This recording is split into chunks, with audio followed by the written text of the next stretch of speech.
If you ever find someone with no heartbeat, do not try to save them. Sophie Nguyen would remember that warning later. But at 2:17 a.m., standing in the rain with $20 in tips and a dying phone battery, she did not think about warnings. She thought about rent, about tomorrow's shift, about getting home without getting soaked, until the man stumbled into her path like he had nowhere else left to go, his black coat drenched, his steps uneven, his presence wrong in a way she could not explain. And before she could react, he collapsed right in front of her, hitting the pavement without a sound, and everything in her told her to keep walking, to call someone, to not get involved. But she did not move, because she saw his face under the flickering streetlight, too pale, too still, like something carved out of marble instead of flesh, and her instincts shifted instantly. Not fear, not yet.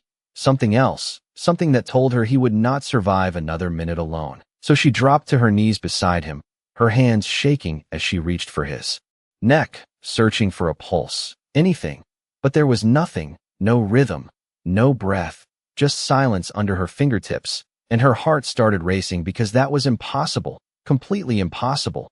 And yet his skin was warm, not just warm, alive in a way that made no sense. And she pulled her hand back like she had touched something she was not meant to, her thoughts scrambling. This was wrong. All of it was wrong. She should call 911. She should leave. But then his hand shot up and grabbed her wrist, sudden, unyielding, and his eyes opened, not slowly, not weakly, but sharp, aware, glowing faintly red in the dark, and Sophie froze, every muscle locking in place as his voice cut through the sound of the rain, low, controlled, and filled with something she could not name. Do not let them find me. And before she could even process what that meant, his grip loosened again, his body going still, the silence returning just as quickly as it had broken, and Sophie sat there, her breath uneven, her mind racing between logic and instinct, because nothing about this was human, nothing about him was normal, and yet she did the one thing she would later realize changed everything. She stayed. She dragged him into the narrow alley behind the diner, her shoes slipping on wet concrete, her jacket pressed against his side, as if that could somehow hold him together, whispering to him even though she knew he could not hear her, "Stay with me, just stay." And then it happened, a small cut on her finger, barely noticeable, a single drop of blood falling onto his skin, and the world seemed to pause, his body going rigid for a fraction of a second before his eyes snapped open again, brighter this time, unmistakably red. And somewhere at the end of the alley, engines hummed to life, smooth, silent, not like anything she had ever heard before, and the man beside her leaned closer, his voice barely above a whisper. But this time it was not a warning. It was a truth that settled deep in her chest. "Sophie, you should have walked away." And her breath caught, not because of what he said, but because she had never told him her name. The footsteps stopped just outside the alley, and the silence that followed felt heavier than the storm itself, like the world was holding its breath, waiting, and Sophie's pulse pounded in her ears as she stared at the man beside her, his eyes still glowing faintly in the dark, too calm for someone who had just been on the edge of death, too aware. And then the sound came, not loud, not rushed, but controlled, deliberate, a single step forward, and another, and Sophie turned her head slowly toward the alley entrance where 5 figures stood, their outlines blurred by rain but unmistakably wrong, too still, too precise, their long coats barely moving despite the wind. And she felt it then, a pressure in the air, like stepping into a room where she didn't belong, where she was being measured without a single word spoken. And the man's hand tightened slightly around hers, grounding her just enough to keep her from bolting. "Don't speak," he murmured, his voice barely audible, yet it cut through the storm like a command. And Sophie swallowed hard, forcing herself to stay still as one of the figures stepped forward, taller than the rest, his gaze locking onto her with an intensity that made her chest tighten, not fear exactly, something deeper, something instinctive, like prey recognizing a predator it couldn't understand. "You've caused quite a disturbance," the man said, his voice smooth, almost polite, but there was no warmth in it, none at all. And Sophie's grip tightened on her jacket, her mind racing for something normal to say, something human, but nothing about this was normal. Not the way they moved, not the way they looked at the man beside her. like he wasn't just important but irreplaceable. And then the realization hit her all at once, sharp and undeniable. Whoever he wasn't just being hunted, he was being protected.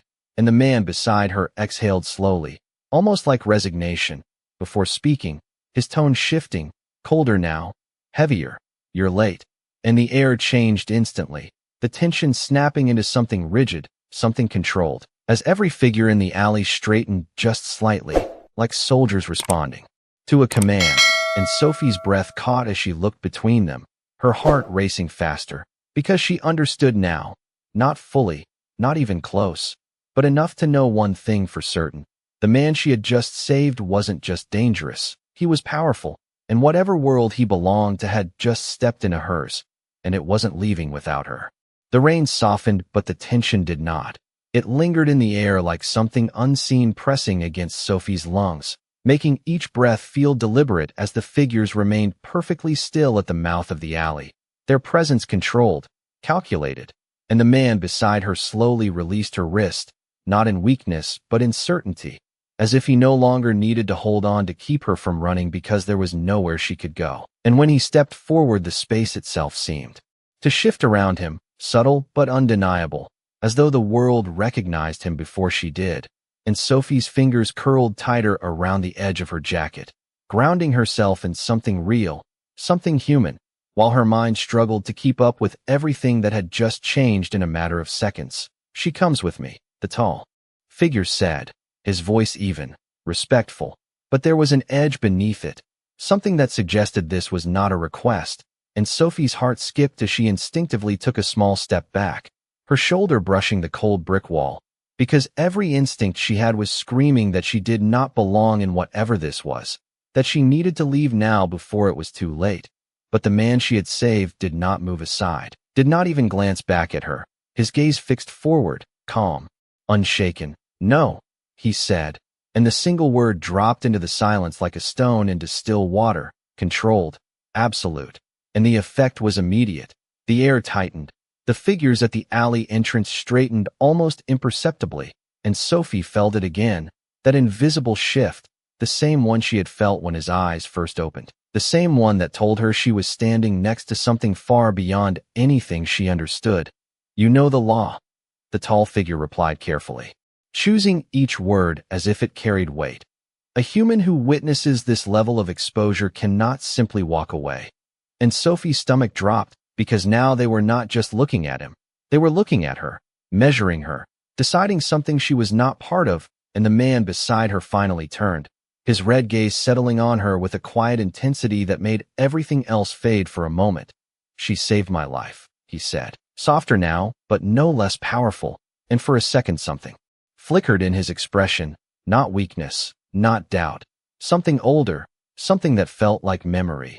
"Then she is bound to it," the tall figure answered, and Sophie felt the words settle over her like a lock clicking into place, final and irreversible. And when the man looked back at the others, his voice turned cold again, the warmth gone as if it had never been there. "Prepare the car," he said, and this time no one argued. No one hesitated. The figures moved in perfect silence, and Sophie realized too late that the decision had already been made, because when he stepped closer to her again, his voice low enough that only she could hear, there was no warning left in it, only truth. "You are not going home tonight."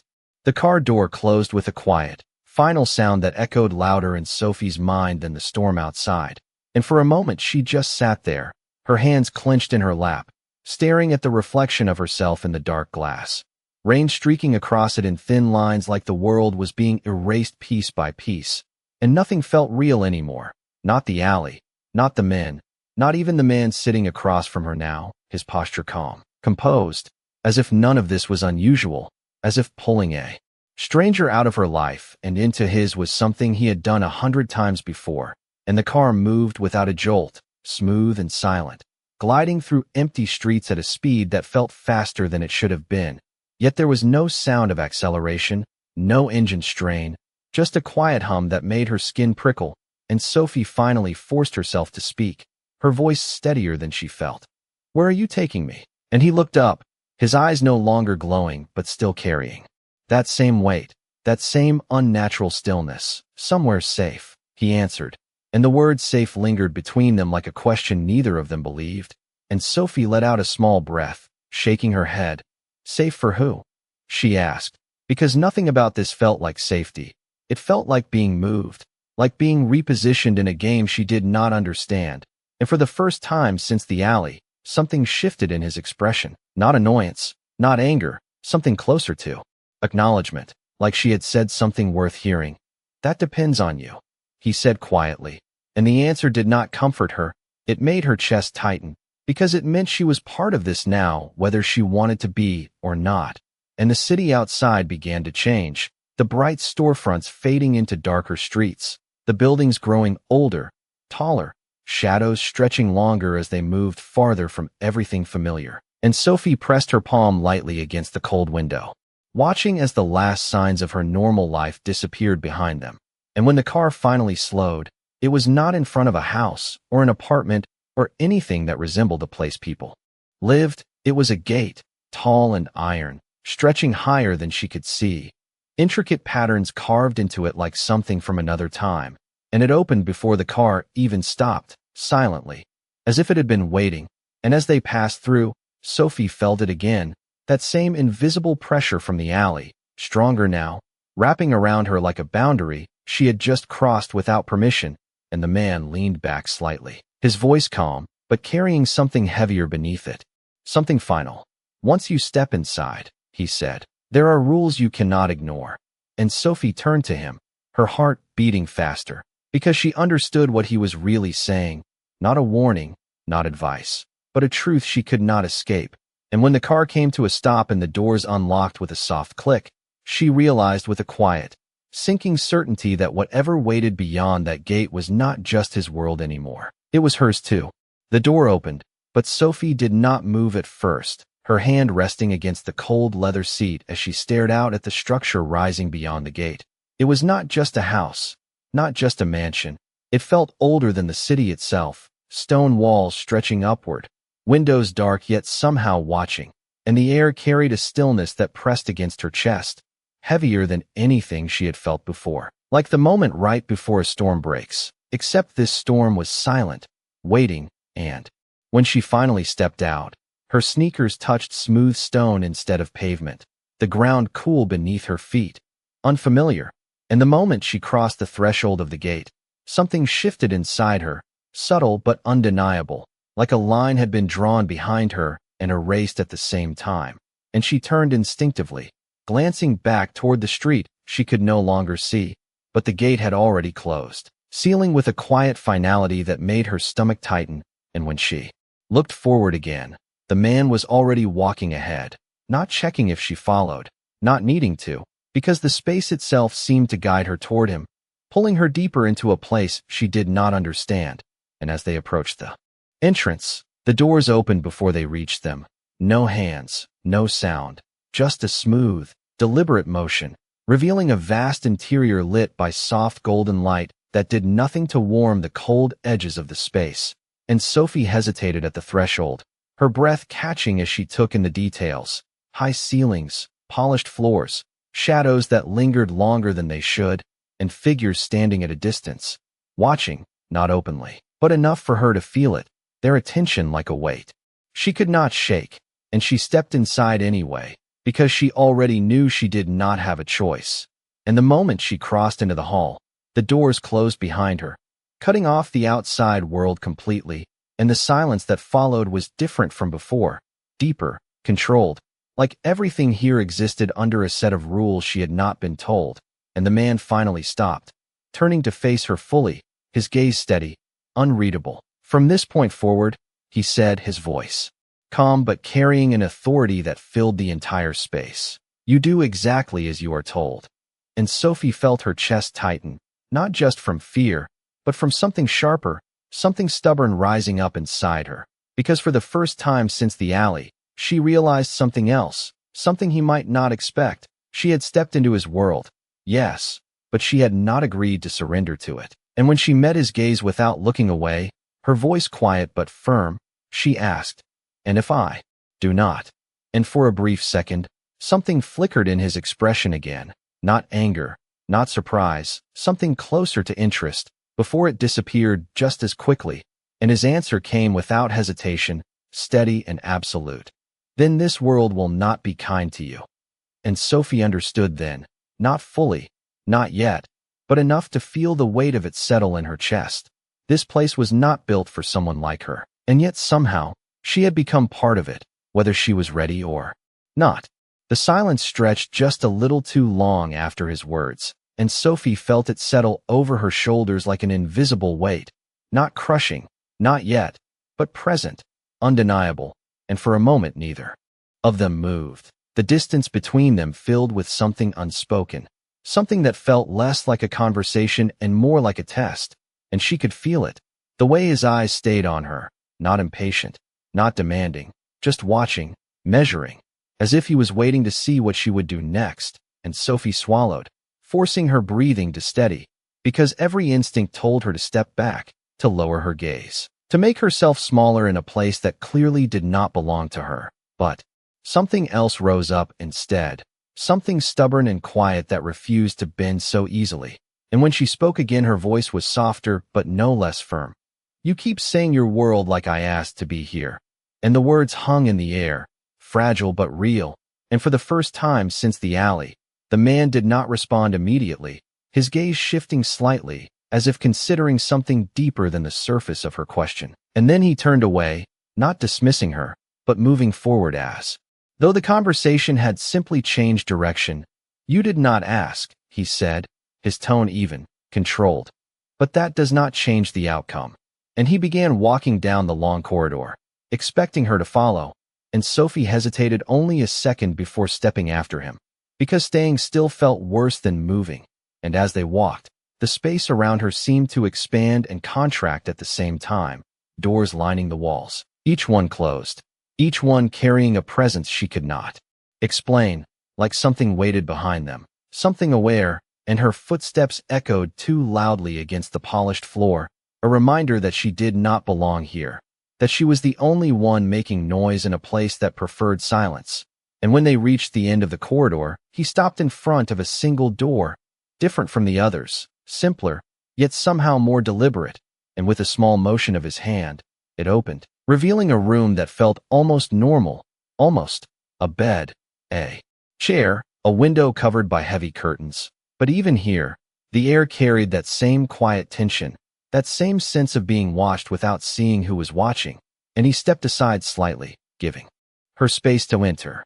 "You will stay here," he said, his voice calm but final, and Sophie glanced at the room, then back at him, her brows tightening slightly. "Stay?"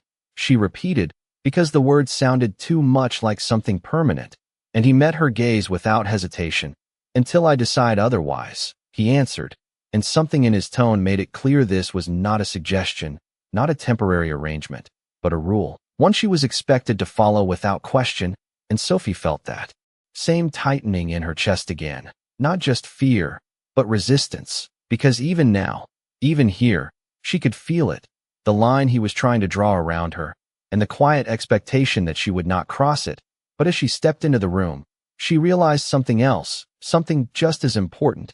If this was his world, then learning it might be the only way she would ever find a way out. The door closed behind her with a soft click that sounded louder than it should have, and for a moment Sophie just stood there in the center of the room, not moving, not breathing fully, listening to the silence settle around her like it had been waiting. And she turned slowly, taking in every detail, the bed perfectly made, the chair placed at an exact angle, the curtains drawn tight as if the outside world was not meant to exist here. And something about it felt wrong, not dangerous in the way she had expected, but controlled, too controlled, like nothing in this space was left to chance. And that realization made her chest tighten more than anything else, because control meant rules, and rules meant she was already part of something she did not understand. And she took a step toward the window, her fingers brushing the heavy fabric before pulling it aside just enough to look out. But there was nothing familiar beyond the glass, only darkness and faint shapes of the estate, stretching outward, distant lights glowing low and steady, not like a city, not like anything she recognized. And she let the curtain fall back into place, her reflection staring back at her for a brief second. Pale, tense, not the same girl who had been riding her bike through the rain just hours ago. And the thought hit her all at once, sharp and grounding.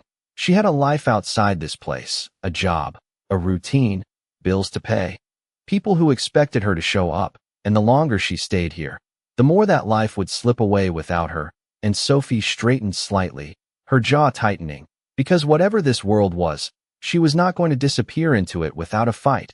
And she turned toward the door, her steps quiet but steady, her hand reaching for the handle, and for a second she hesitated, listening again. But there was nothing, no voices, no movement, just that same heavy silence. And she pushed the door open slowly, expecting resistance, expecting someone to be standing there waiting. But the hallway was empty, stretching long and still in both directions. And Sophie stepped out, her heart beating faster now, not from fear alone, but from something sharper, determination, because if this place had rules, she needed to learn them, and if there was a way out, she was going to find it. And she moved down the corridor carefully, her footsteps soft against the polished floor, passing doors that all looked the same, all closed, all hiding something she could not see. And as she reached the corner, she paused, hearing something faint, not a voice, not quite, more like a whisper carried through the walls, and it sent a chill down her spine, because it did not sound threatening, it sounded aware, like the house itself was noticing her. And Sophie swallowed, forcing herself to keep moving, turning the corner slowly, only to stop short as she saw a figure standing at the far end of the hall, motionless, waiting, and even from a distance, she knew instantly, this was not part of her world, and whatever came next, she had just crossed another line she could not undo. The door closed behind her with a soft click that sounded louder than it should have, and for a moment Sophie just stood there in the center of the room, not moving, not breathing fully, listening to the silence settle around her like it had been waiting.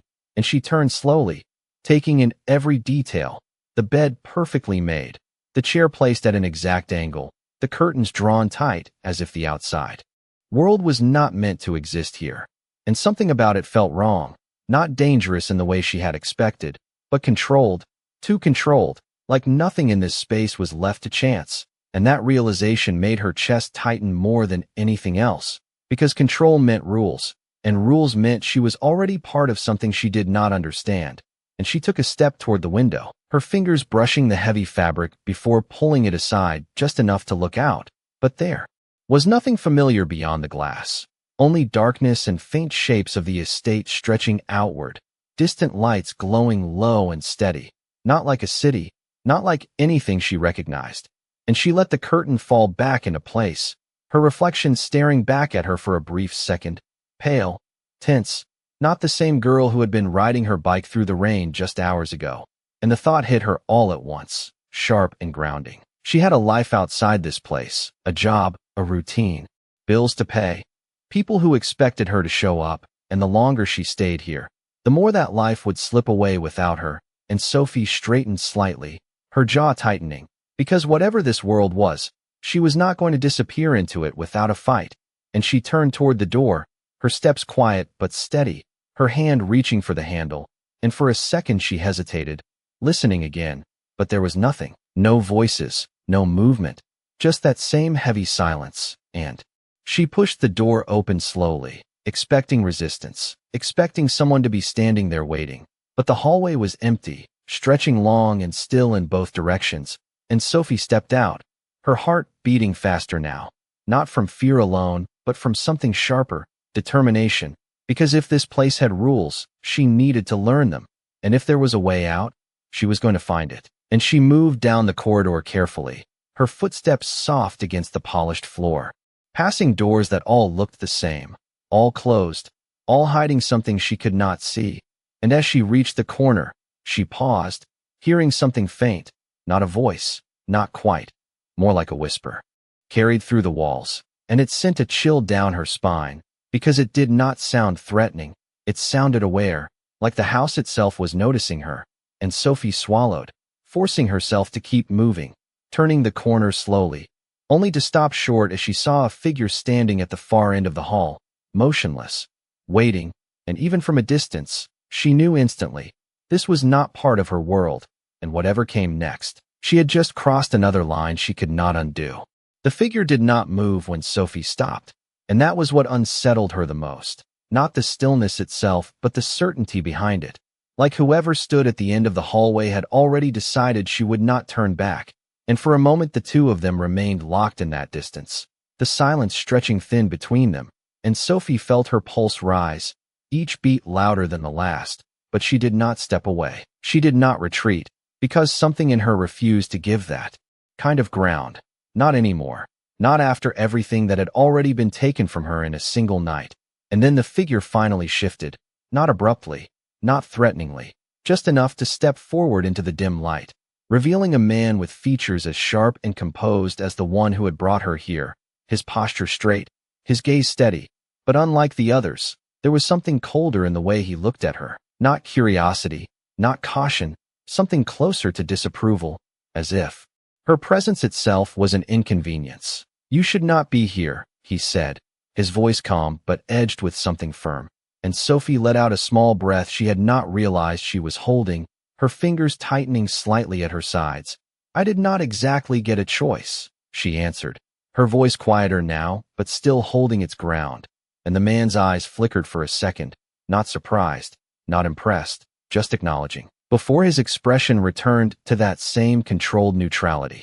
"Choice is a luxury in this place," he replied, and the words settled heavily in the air, not as a warning but as a fact, and Sophie felt that same tension return, pressing against her chest, because every answer she received seemed to close another door she had not even known existed.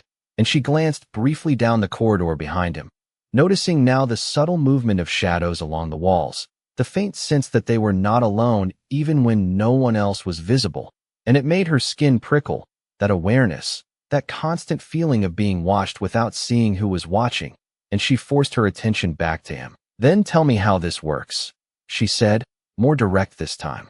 Because if she was trapped here, she needed something real, something she could hold on to.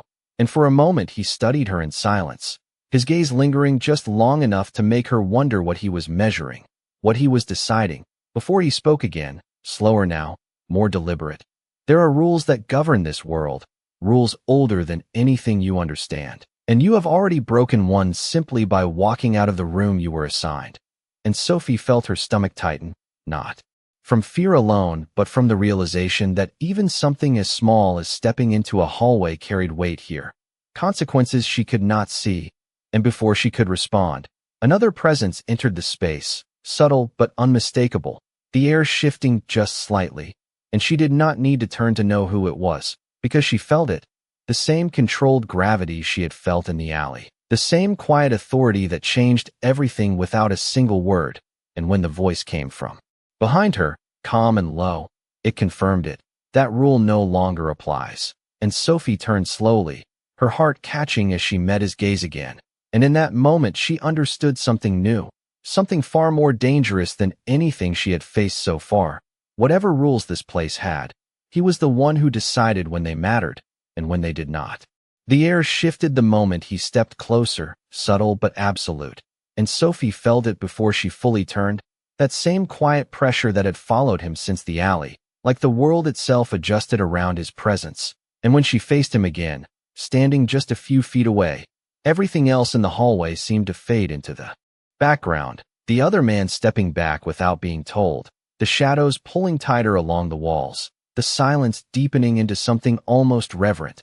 And for a moment Sophie said nothing, because there was something in his expression now that had not been there before, not just control, not just authority, something heavier, something that carried consequence. And he studied her in that same steady way, as if confirming something only he could see, before speaking. "You are learning faster than I expected." And the words were calm, almost neutral, but they carried weight, as if this was not a compliment but an observation that mattered.